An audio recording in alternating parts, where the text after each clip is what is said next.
Harlem Talk Radio brings you news and information as stimulating talk radio on the Harlem community. We cover business, education, entertainment, health, politics, technology, finance, and lots more. Hi, this is three-time Tony Award winner Hinton Battle. From your favorite Broadway shows like Dreamgirls, Sophisticated Ladies, Miss Saigon. But what I'm excited to talk to you about today is a wonderful new musical that I'm producing called Sisters. I absolutely love this show, and you will too. Based on stories from black women, Sisters is an uplifting musical journey that explores a woman's experience with humor, humility, and sass. Songs by artists like Billie Holiday, Lena Horne, Aretha Franklin, and Beyonce. Sisters will rock you to your core.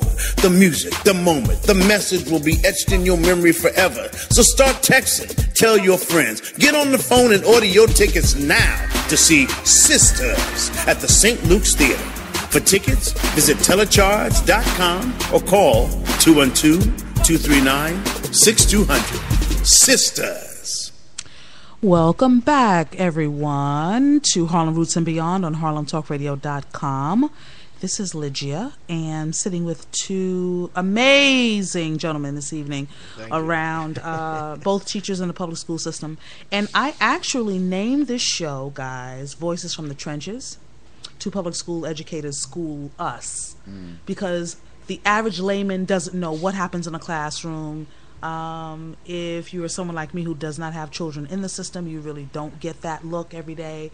But those of you who are parents who do have children in the public school system we're talking about this evening, there are some things that you do know about, and there are some things that you can probably help these teachers get along, and you may not be doing it. So we're going to put some parents on the line tonight, and administrators, and our chancellor on the line, to get things moving a little bit. So my next question to the gentleman is your PTAs in your school. From my knowledge of talking to people who I know who have kids in the system, the PTA is just not the hot spot. If you get a couple of parents going to those meetings, you're lucky. You're lucky. Oh. So, Sal B, talk about your PTA experiences. Well, again, this is only my second year teaching, actually my third. Usually the numbers are small, but there are like incentives and drives to get more parents to come at my school. I find, every school has its own culture. I've been to some schools where the PTAs are very strong, some where they're weak. A PTA where the parent coordinator has been there. Now they have parent coordinators at each school, which is something that's relatively new, which I think is important, because you need a parent to go who has a child in the school, or maybe doesn't, but can talk to the parents and be on, who knows what it's like to have kids in the system other than an administrator. And they serve as a buffer between the principal, and normally the first line of defense when there's a problem, they'll go to a parent coordinator. Right. A lot of times. And we need more parent involvement, definitely. That goes without saying. There's not enough parent involvement. Then again, my parents never went to a meeting either. They just kept me home and made sure that I did my homework, or if not, I would get thrashed. But we have ACS now, so we can't do that. And I don't recommend that as a teacher, although I do tell some of my parents during parent-teacher conference about my experiences as a child and how my parents got to improve my behavior. And,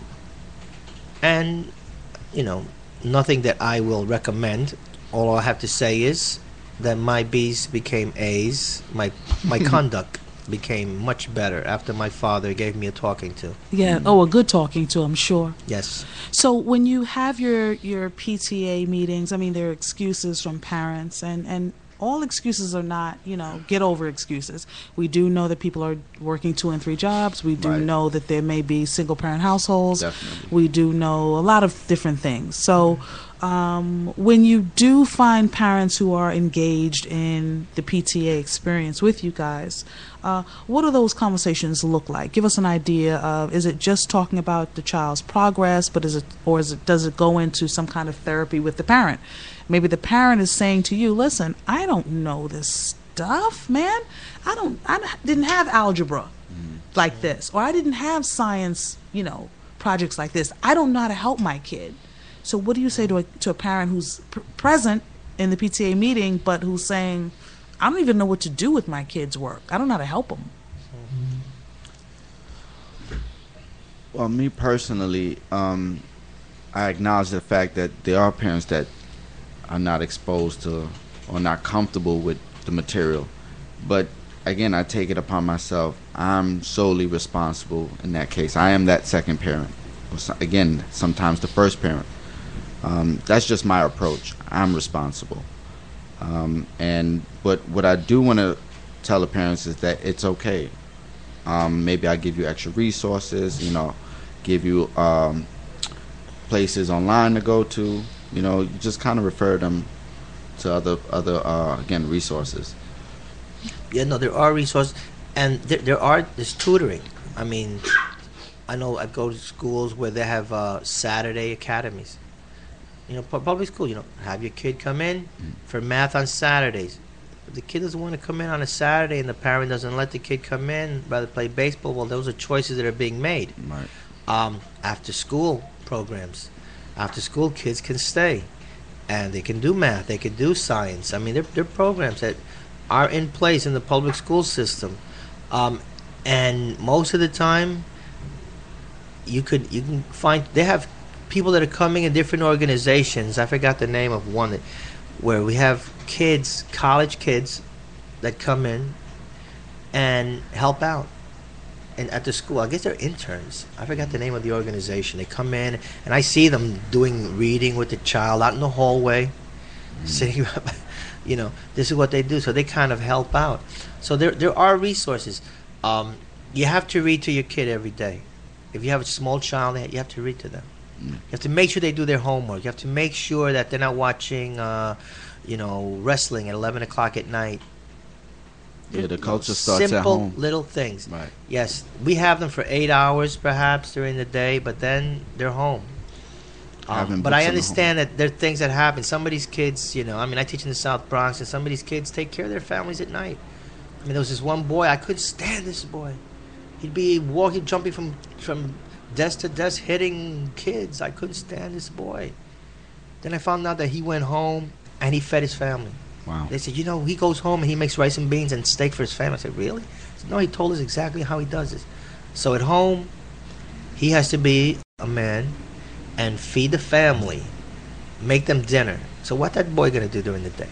Act like a kid. Out. Yeah. He's going to be a kid. Yeah. So now I'm thinking differently about this child. Or the child who keeps crying, kindergarten. I'm always crying. You take them out for time out. You take, a little different dealing with kindergarten kids. And I find out, why is this boy crying all the time? Because he's a foster child, and his foster family doesn't want him. So now he has to go to another foster child, and to another foster family. I would be crying if I was in that situation. Wow. So these are all situations that, that we deal with.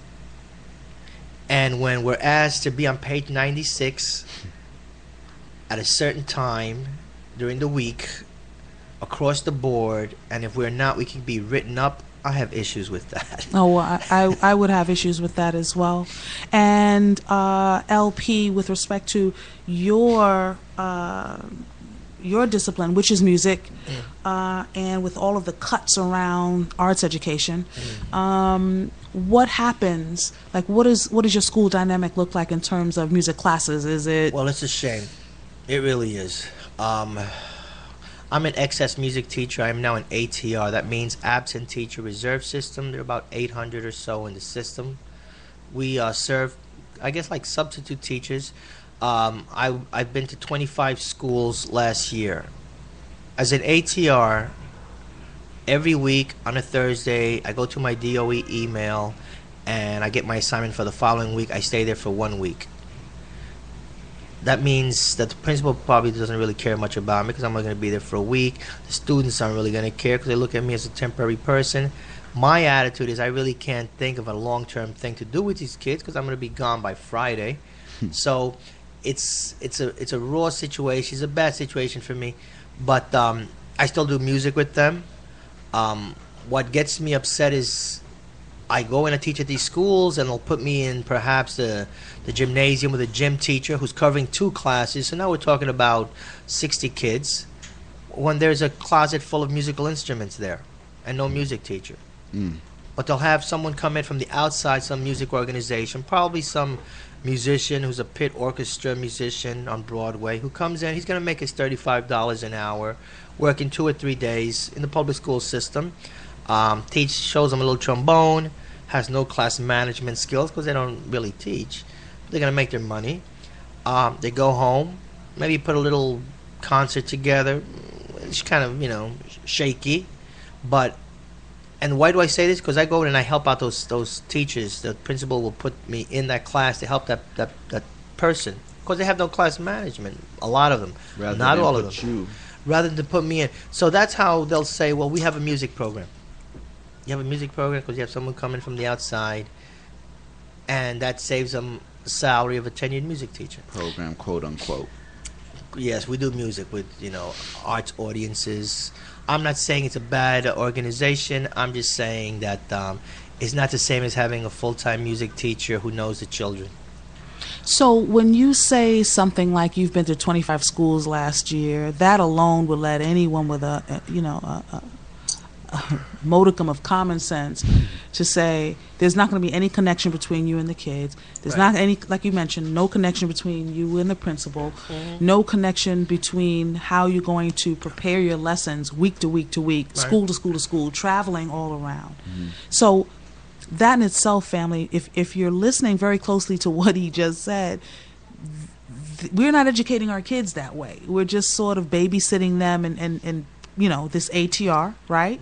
And so you have to move because if a person calls in sick, someone has to replace them, and that person is you. But if that person was teaching history, then you have to go in with a history lesson, but your background is music. Right. It's a disservice to the children. I have been placed in a situation where, it's funny. You have to laugh. They'll say, hey, I'm the math teacher. I go in, it's 8th grade math class. They're doing algebra. And they're going to be taking the standardized test, I guess, in a month. And I look at them and I say, kids, I'm sorry. You want to hear about John Coltrane? I have my saxophone with me. I am not a math teacher. You can teach me.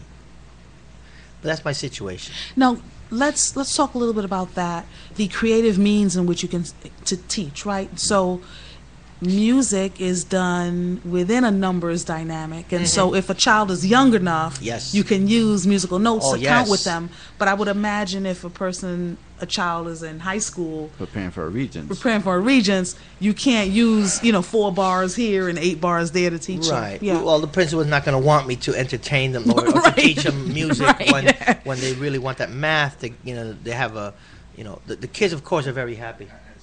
The kids are very happy that I am the sub for the day because they don't have their math teacher. But I try to let them know that it's important that they do that work, and I try to help them the best that I can. I try to make the best of the situation, and I tell them, and after you do this for a while, I'm gonna take out my saxophone. We'll talk about music.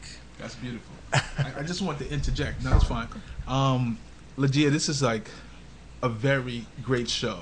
Bringing in 2 teachers to talk about their trade, their profession, their passion, how they see themselves and see the children, our children, the children of this city, the children of this nation, grow dysfunctional, even with the benefits of their talents and all.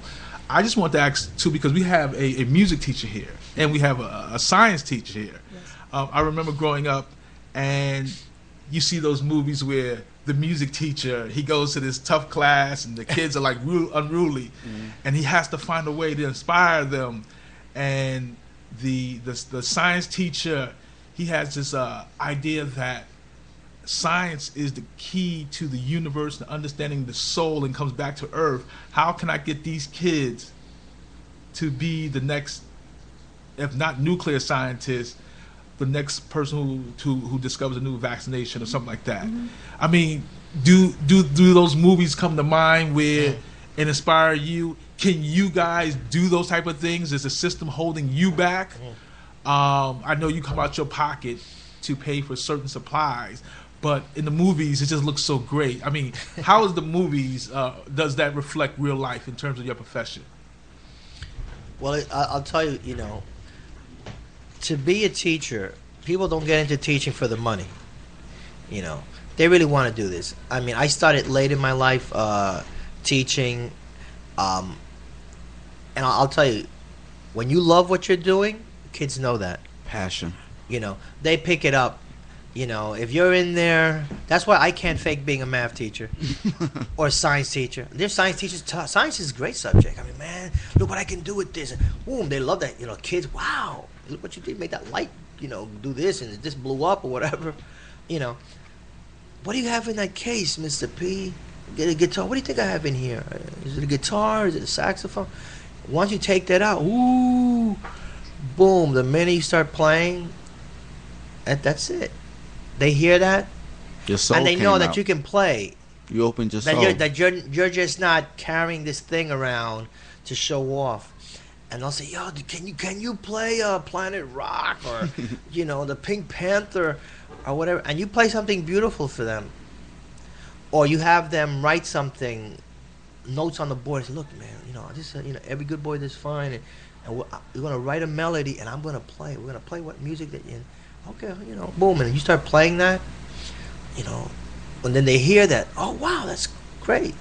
I mean, it's just, you know, when you see a kid actually enjoy, I mean, I love the music because once a kid gets into it, man, just to look in their eyes, man, that's it. You know, it's worth it to me. Yeah, but it's, as the producer said, I mean, when I watch those movies, I'm actually inspired, you know, I believe that those moments are real. Yes. You know, and again, as I said before, it's the passion that you put in it. And as you said, the students see it. Right. Once it's like a mutual effect. We bounce back off of each other. You know, it's real. No, they know that you're serious about what you're doing. Definitely. I remember hearing a teacher once. We were in the main office, and this stands out in my mind. A teacher talked about a child, and I guess the child was a problem child. Said, that child's a loser. That child's a loser. This is what she told me. And I thought about that. I said, wow. I said, she's telling me this about this child. This is in, you know, January. This child's going to be in your class till June. And you're calling this child a loser. I mean, you're going to have to, you know, you're going to have a rough year. Time, yeah. Oh, yeah. Oh, yeah. You know, I mean, don't you see this? You know, I had to have a talk with her about that. I was like, you know, but how do you change someone's thinking? I mean, you know, that comes from within. That child knows that teacher thinks he's a loser. Let me ask you something personally. How do you think you affect the students as a male teacher and not just a teacher? That's important. You know, I'm not a perfect role model. You know, but I have to be a role model to the child. You know, when they get upset or they start cursing, I can't be cursing. I have to show them that there's another way. You know, I have to show up in school, dress properly. I try to dress my best so they can see, oh, you know, wow, that's nice tie you have on. Yes, this is the way, you know, you come to work. A lot of them don't have role models at home. Male role models. Male role models. My kids are, you know, some of them foster homes, shelters. So, you know, I've had kids calling me papi, daddy, uncle. Same. You know? Right. They're looking for family. You know, young girls look at you, they're missing dad. Oh, they come up to hug you. There's that double standard. We have to be careful with the kids as a male. Yes. You know? I try to keep the kids a little bit at a distance. Okay, thank you very much. But that they have to see that I'm respectful and that I'm on their side. Right. I'm on their side. You know, that they can come to me. I'd like to welcome you to Harlem Roots and Beyond family. If you're just logging on, please log on and get connected to us. This show is phenomenal. This is something I've wanted to do for quite a while, And I was trying to figure out a way to do it, fam, getting to, and I know quite a few teachers, but I wanted to bring in some gentlemen because I just think it's important to hear the voices of men in the profession of teaching and some of their thoughts and beliefs about, what they're doing. One of the questions that I did have was about the chancellors of late. We've had actually 3 chancellors in the past several years. We've had Joel Klein, we've had Kathy Black, and now we currently have Dennis Walcott. So just want to know, LP, did you work under Joel Klein? Yes, I did. So you worked under all of them, and Yes. you're just coming into the system Under Walcott. Under Walcott. Okay, so I'm going to go to Sal B, since you're just coming into the profession. How would you define the chancellor's role? Remember, the chancellor, we have mayoral control here in New York City, and we have a chancellor just beneath him, I guess the right hand with respect to education. What does Joel Klein mean to you? What has he done since you've been in to say, okay, this guy represents what I'm here for? Again, I see Walcott as the mirror image of Mayor Bloomberg. And again, when I see Mayor Bloomberg, I look at the economics of education and not so much the profession of teaching. Again, with budget cuts, which we're all affected by, again, just by class size, which is an instant weather meter, right? It's all about the money, basically. It's all about, how can we cut back and give the same amount of education, which I think is totally impossible. Totally impossible. My question to my other brother in the room is, since you've been under 3 chancellors, with our mayor, who is known as the billionaire businessman, wanting to use the chancellorship as, bringing in business people from Wall Street and corporate to run the system. We know Kathy Black was run out in less than 6 months. Everyone in the world knew she wasn't the right fit. And so now we have Dennis Walcott. Thoughts about just chancellors in general, and has there been any strides since you've been in the system? I'll tell you, we have superintendents that walk in every so often, and everybody fixes up the bulletin boards and straightens up the chairs, because the superintendent is coming, or you're on the quality, or the horse and pony show, or you're on the quality review, and you put up the best work up on the board with the little rubrics and all that, and I'm amazed. Look at these bulletin boards, how beautiful they look. I'm like, wow, I didn't know that kid wrote that well, but I guess somebody fixed it. Anyway, chancellors, I can't really say much about Joel Klein. I loved Kathy Black. I mean, she was principal for a day at PS 25, and that was her claim to fame. I mean, Lydia, I think I should take over the job of producing this show. I am qualified. I play a little saxophone, and I know a little bit about music. I'm taking over. You're taking over. I'm taking over. Okay. Oh, so I feel that was totally that was totally disrespectful on the part of Bloomberg to have done that. I mean, what a slap in the face to us. I mean, that's a real FU, pardon the French, to educators. I guess he thought anyone can do this. I thought he said he was. I figured maybe he thought he was going to get over because her last name was Black. I don't know what his thinking was. Maybe he thought that was going to fly. Dennis Walcott, I don't have a problem with him. I mean, look. He's African American. He's African American, but it's not just because he's African American. He's been around for a while. But he's been around for a while, Yeah. and he was in the system. Okay. I mean, he was a teacher. He was a teacher. Right. I mean, so I'm not going to knock him.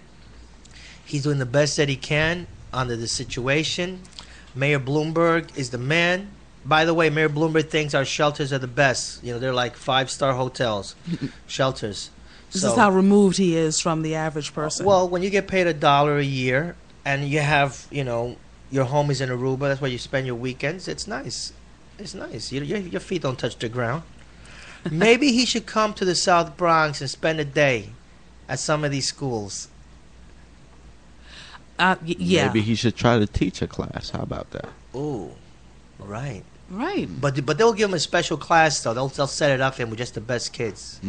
Well, of course, it'll be a setup. It'll be a setup. So, Photo family, op. I want to actually shout out our listeners on Facebook and checking us out, doing their tweets. Thank you so much for joining us tonight and for Harlem Roots and Beyond. I'm here with Elliot P. and I'm here with Sal B. Oh my God! I have to join the Witness Protection Program. Should use my first name. Okay, so isn't that something? So we're coming down to the wrap of our show. And I just wanted to do one last thing with respect to thoughts on safety as we wrap up. We have about a minute and a half. The schools that you work in, safe, unsafe? For the most part, it's safe. Well, we have metal detectors. We're a scanning school. For the most part, I feel safe with the students that we work with, you know. Okay. LP? Yeah. I feel safe. I'll tell you, you know, anything could happen anywhere, anytime. You never know. Right. But do you have the metal detectors as well? No. I've been to schools that have them, but, you know, I do K to 8, and I haven't been, you know, we haven't had any. We've had incidents where kids have brought in things, and you never know. I mean, but yeah, I'm just gonna say it's pretty much a safe environment. The kids, I mean, the teachers will give. I'll tell you, we would throw ourselves down for those kids. You know, we'll get in front of a car for those kids, no matter what we say. So, family, thank you so much for checking us out this evening on Harlem Roots and Beyond. And I just want to get some final thoughts because we are actually to the end. We spoke about safety, and we're coming up. This is our back to school edition. So what do you guys look forward to this coming semester? What are you excited about, or is it just the excitement of a new class and new kids? Or always giving my all and my heart to these children. Beautiful. Yes. I'm looking forward to a good year. Hopefully I won't be at 25 schools this year. That's a difficult thing. But you know what? Every day is different, and there's a miracle every day that's going to happen. It depends who you touch, and that's what we have to go for. You know? I love it. So thank you so much, gentlemen, for joining us for Harlem Roots and Beyond for Thursday, August 30th, 2012. And to our listeners, thank you so much, and peace and love. Thanks for having me. Harlem Talk Radio brings you news and information at stimulating talk radio on the Harlem community. We cover business, education, entertainment, health, politics, technology, finance, and lots more.